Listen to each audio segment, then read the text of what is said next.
Ce placard, c'est chez lui. Depuis 2 ans, il vit dans moins de 2 mètres carrés. Au petit matin, Peter rentre chez lui. Il habite à 15 minutes du quartier des affaires, dans un immeuble au hall d'entrée marbré, avec ascenseur. Mais au 6e étage, l'appartement 633 n'est pas comme les autres.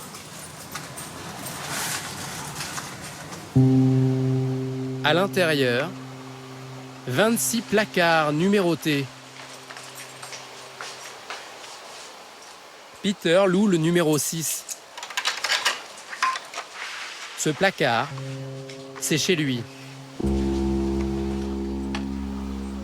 Depuis 2 ans, il vit dans moins de 2 mètres carrés. Il y a entassé toute sa vie. Là, ce sont mes vêtements. Ce sont ceux que j'utilise tous les jours, donc je les mets au bout du lit. Avec son salaire de veilleur de nuit de 800 €, Peter n'a pas les moyens d'habiter ailleurs. Sur l'île de Hong Kong, le moindre studio se loue 400 €. Ici, il paye 180 € mensuels. Et il n'est pas seul dans ce cas. Dans cet appartement, 26 colocataires se partagent 65 mètres carrés. Ces espaces minuscules ont un surnom à Hong Kong. Des cercueils. On y trouve surtout des travailleurs pauvres et des personnes âgées isolées qui se croisent sans se connaître. Aussi étonnant que ça puisse paraître, aucune loi n'interdit ce genre de logement. Une autorisation du ministère de l'Intérieur est même affichée. Seules obligations, respecter des normes anti-incendie et avoir assez de toilettes pour tout le monde. Ici, il y en a 3, avec un lavabo et un tuyau de douche pour les 26 habitants. Mais il n'y a pas de cuisine. Tous les jours vers 16 h, les locataires reçoivent des repas gratuits. C'est l'association des Food Angels, les anges de la nourriture, qui régale. Elle est financée par des dons. Dans une des capitales économiques de l'Asie, il n'y a guère que les œuvres de charité pour s'occuper de cette misère invisible. Hong Kong, 7 millions d'habitants, est la ville la plus riche de Chine. Mais d'après les chiffres officiels, 30 000 personnes vivent dans moins de 5 mètres carrés. Les associations, elles, parlent de 150 000 personnes. Dans l'une de ces tours des quartiers populaires, un appartement s'achète 10 000 € du mètre carré en moyenne. Ici, on propose une chambre de 2 mètres carrés pour 170 € par mois. Elle est située dans un quartier populaire de la ville. À l'adresse indiquée, sur cette coursive, probablement l'un des endroits les plus sinistres de la ville. Au bout de ce couloir exigu et insalubre,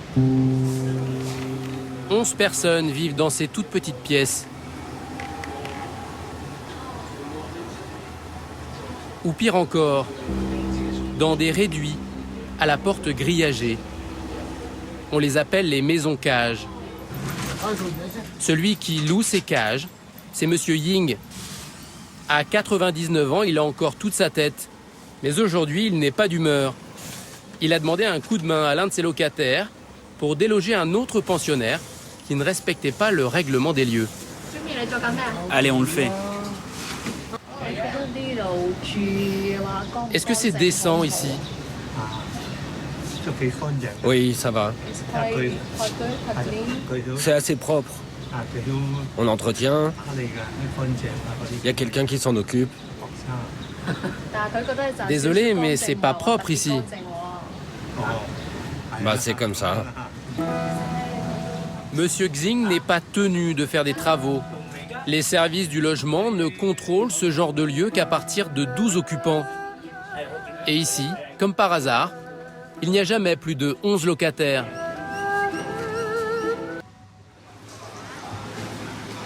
À 36 ans, Lee Mei-san, elle aussi, habite un logement minuscule, mais avec toute sa famille. La famille habite cet immeuble d'un quartier populaire, dans un appartement divisé. Après la porte d'entrée, un couloir et 5 petits espaces. Celui de Lee Mei-san fait 15 mètres carrés pour un loyer de 400 €. La maman partage l'appartement avec ses 3 filles, son mari, mais aussi sa belle-mère, qui a pour consigne de ne rentrer qu'à la nuit tombée. En tout, 6 personnes. Lu Chaoyan, 65 ans, rentre en catimini. Elle et sa fille ne se supportent plus. Vous êtes heureuse ici? Je ne sais pas comment vous dire.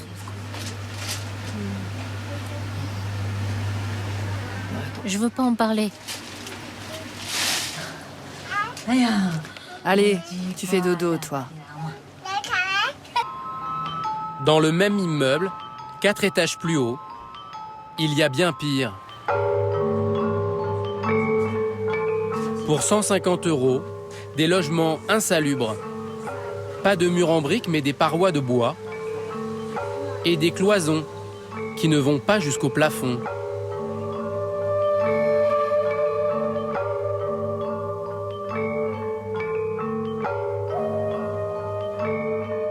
Dans l'un de ces logements cubes, Liu, 65 ans, a du mal à trouver le sommeil. Sa lotion ne calme pas les démangeaisons. Regardez toutes les cicatrices sur mes bras. Il y en a partout. C'est des morsures de puces. Sur mes jambes, ça s'est même infecté à force. Regardez, tout ça, c'est des puces. Tous les soirs, je repasse le matelas. Je passe partout pour tuer les puces. J'aurais jamais imaginé avoir cette vie-là.